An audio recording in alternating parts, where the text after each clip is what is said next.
Hey there, all you heroes out there, and welcome to Hell Yeah Gaming gives his thoughts on Nintendo's presentation in the E3 today, or rather yesterday by the time this video is going up, because of lead time and editing. Woo! So, before we jump right on in, I just want to let you all know that I now officially have a Patreon. Link is going to be in the description down below. Go check it out, and if you have any ideas on new tiers or things that I can provide, then go ahead and leave a comment about that for sure. And hopefully it gets some interest from some of you. But hey, for now, let's actually get on topic and talk about Nintendo and E3.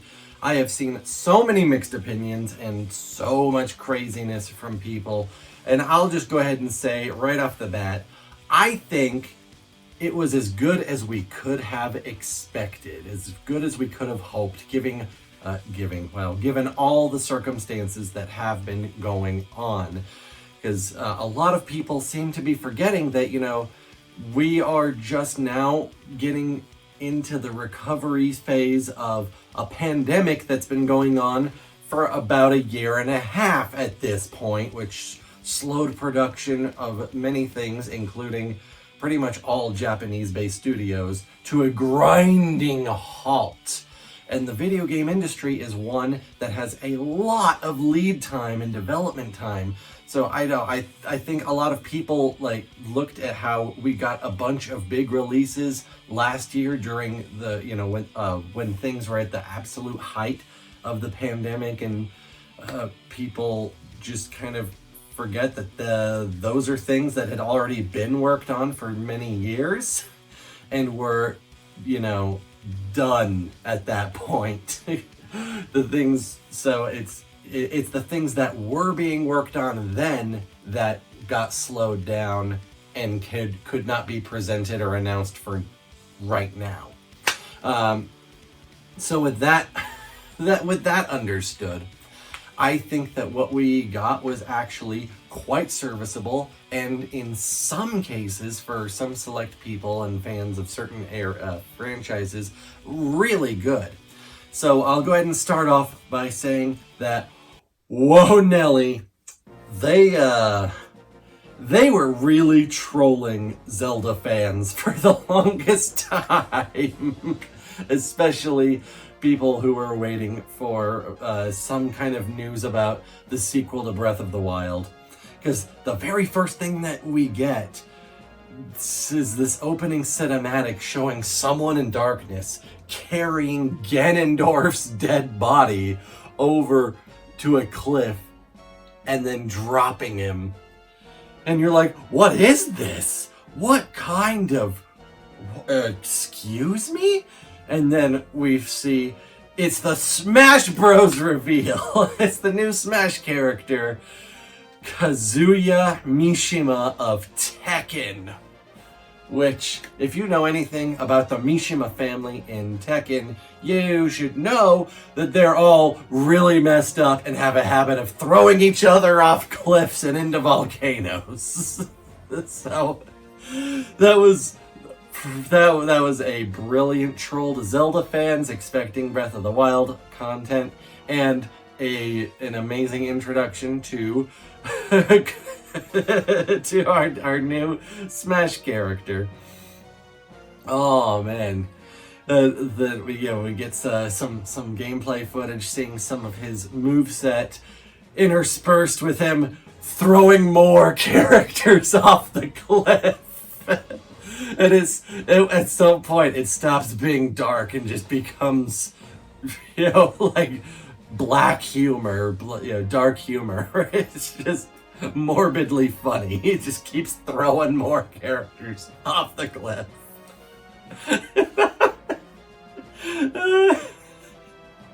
And so I did have a whole set of notes that I was going to be referencing like I usually do for these thoughts videos, but like a dumb butt, I left my notes at work.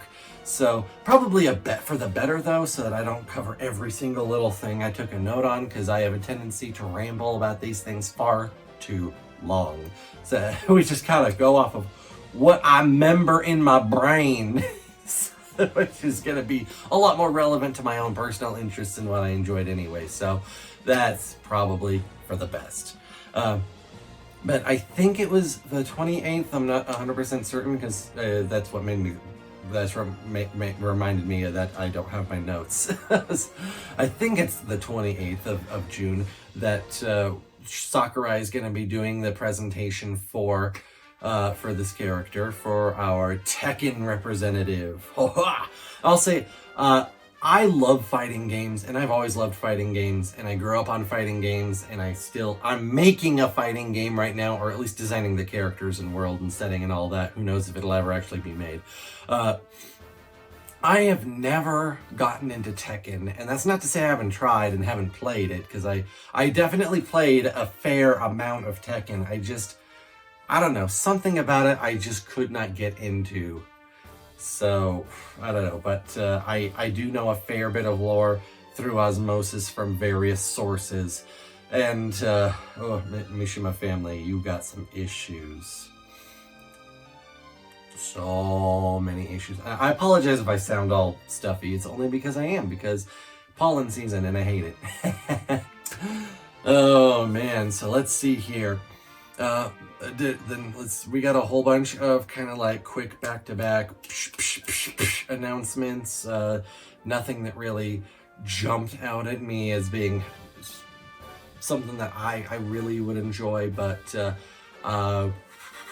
I did take note of a Danganronpa collection coming up for Nintendo Switch, and they took some sort of mini game and turned it into a full-fledged game, which is really cool. I already bought the 3 Danganronpa games for Steam since we've been playing them on the channel. So go check those out. Link will be in the description, and if I remember, I'll put an iCard right up here, or is it here? Whichever side it comes on. And if I go and watch our Danganronpa series for sure, because I've been having a lot of fun with that. I'm quite. I'm just kicking myself now for like buying the whole set instead of just the first game, because now I'm like, dang it, I can't justify buying it a second time on the Switch.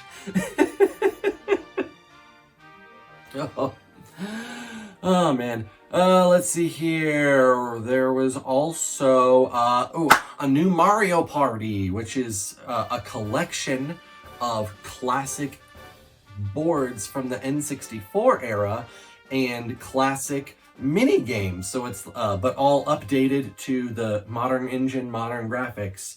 So that's interesting.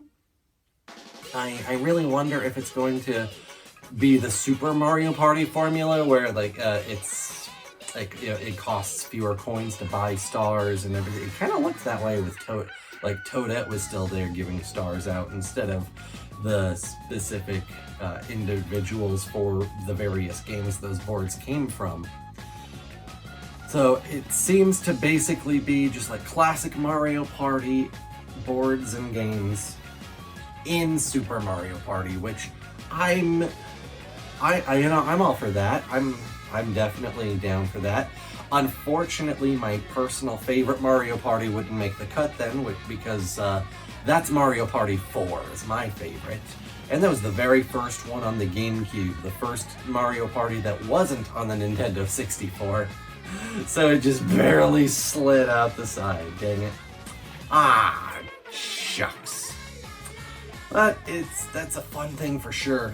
You could definitely tell that when they implemented the relatively new, as of this recording, online function for Super Mario Party, it was basically a dry test for this, so good for them. There was also, okay, so I don't know why my brain worked the way that it did for this, but they're saying that there's a franchise with a 20th anniversary that's going to roll into a celebration or something like that. And I just, from the way that they were saying that, the wording of that, roll into their 20th anniversary, I thought, since like the trailer began, like kind of like moving through space, or get away, little thing. Or at least what looked like space to me. That it was going to be Katamari Damacy. And I don't know when it first launched, like off the top of my head, but no, Super Monkey Ball! It's like, oh yeah, that makes more sense. Katamari has never been on Nintendo, has it? So, just the thoughts that you have in the moment when you don't have the time to really think about it logically. Super Monkey Ball is fun though. I enjoy Super Monkey Ball, especially when I get to win big tickets at Dave & Buster's with the Super Monkey Ball ticket game, because I can usually get it in the bonus 4 out of 5 times. Yeah! That was just a funny thing happened at my for that moment. Now, here's probably one of the biggest. Right, in fact, probably the biggest. Aside from Zelda content, which is a new Metroid game. A new 2D or 2.5D Metroid game. Whoa. Now, anybody who's seen the who's seen the channel for, back when I was doing Super Metroid, that is the only Metroid game I've ever actually played. So, hey, if you want to go watch my Super Metroid playthrough, I'll link that in the description down below. Playlist for that, and if I can remember, I'll iCard it over wherever, and you'll be able to check out the playlist of Super Metroid, my very first Metroid experience.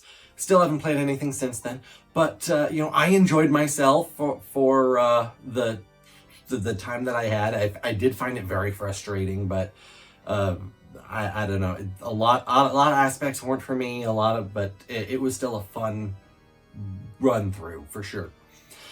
But this one, Metroid Dread. Whoa! They said the first 2D Metroid in 19 years. I know Metroid Fusion was the last one to come out, but that would make it 2003. Is that really right? Has there only ever been Metroid Primes ever since 2003? That's insane to me. It really is. But that just goes to show how patient Metroid fans have been for this. So it's coming out in October, and very well might get it depending on how things are going at that time.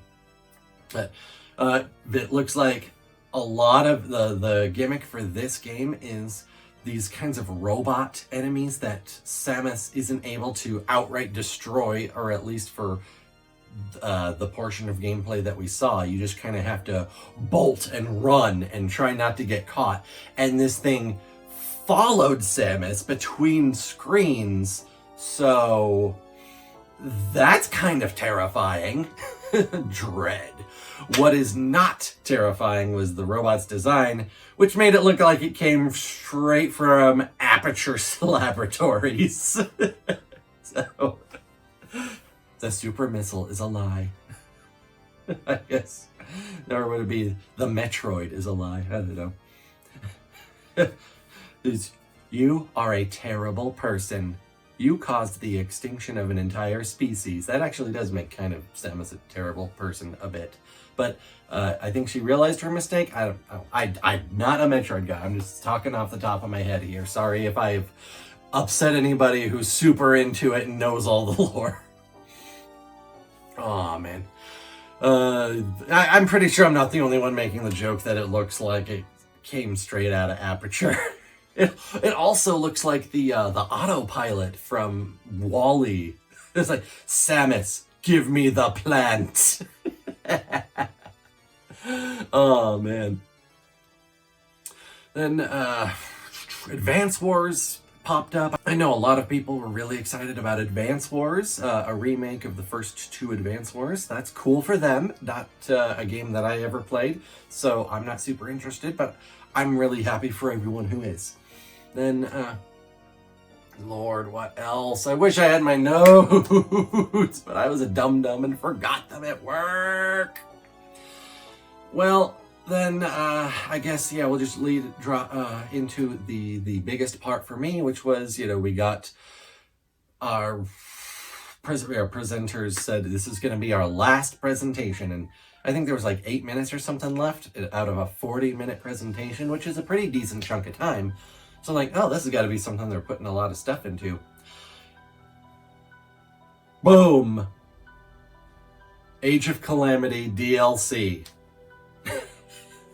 Like they're trolling us, Zelda fans. They're trolling us. They opened up with a shot of Ganondorf's body being carried, gave us hopes, and it was for a completely different game. And then they're like, hey, the last thing. Boom, Zelda. Age of Calamity DLC. But what they showed there did look pretty cool. It looked like there was some, maybe a little bit of new map stuff, but Link will have basically like guardian legs as nunchucks, which I thought was ridiculously awesome. Like, it's one of those things where it's like, this is stupid. I love it. you know? And, a playable guardian. So not Terraco, the little baby egg guardian, but a full-size guardian. Big old laser sweep and everything. And the Master Cycle, but Zelda riding it. So that tells me that she'll have a third weapon slot now. That'll be the Master Cycle, which is pretty freaking awesome. I gotta say. But it was really cool, but, you know, again, like, they're just trolling us. Like, we want Breath of the Wild 2. We want the sequel information. Give us the sequel information. And then Eiji Aonuma came on and said, oh, one more thing. And then it was the Skyward Sword re-release. Like, really? You're bringing out the big guy? And you're doing the one more thing, wink wink. And it's a game that we had played 10 years ago.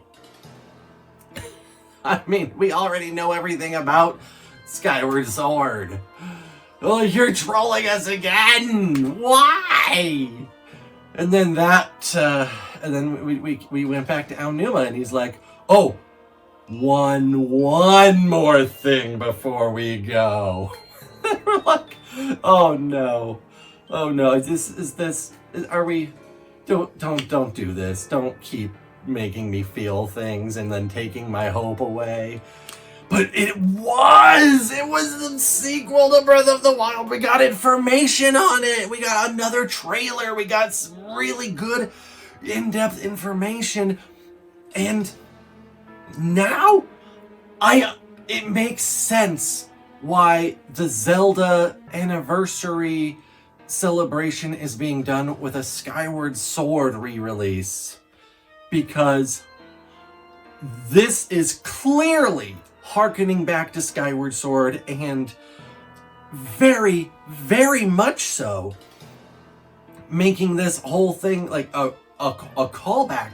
It's linking to the old lore in some way, because we got Sky Islands again. It opened with a shot of Link, or I assume Link, but I've got theories.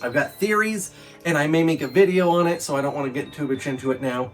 But, you know, what we all assume to be Link doing a skydive down through the clouds, looking just like a more updated, prettier, more fantastical version of Skyward Sword, the dive down from the clouds. And, oh, I love it! And we got to see some, oh my god, some bokoblins with a little bokoblin fort built on top of a stone talus. So it's like a mobile fort that's like, what? That is so cool! I love this! Yes! What's the... Oh.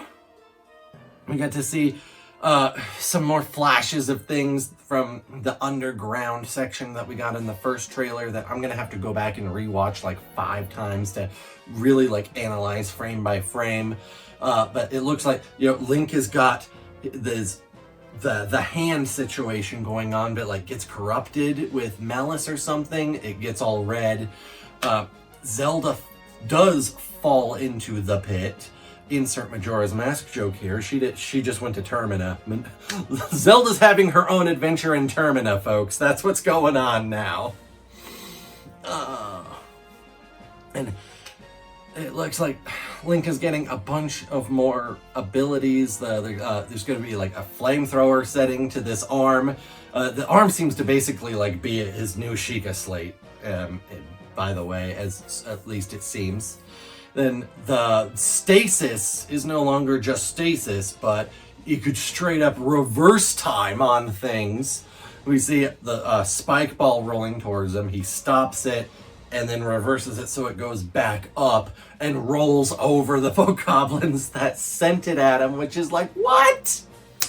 And sailing around, going to Sky Islands, we get to see the castle lift up into the air, held aloft by red malice. Oh my god. And Link just seems to rises up through solid stone to get to the top of some sky ruins. It's like, what is he? Oh my god.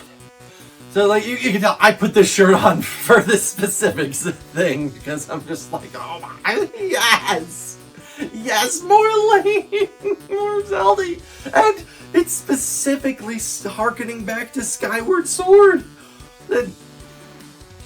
So I freaking loved it. We don't have a name yet. IGN did report that like it does have a name, but they're not allowed to report on what the name is yet because it could spoil what happens in the game, which gives me more ideas and more theories and thoughts, and ooh, so that gives me more fodder to kind of want to make a video about it. Let me know in the comments down below, do you want to hear my theories on the sequel to Breath of the Wild?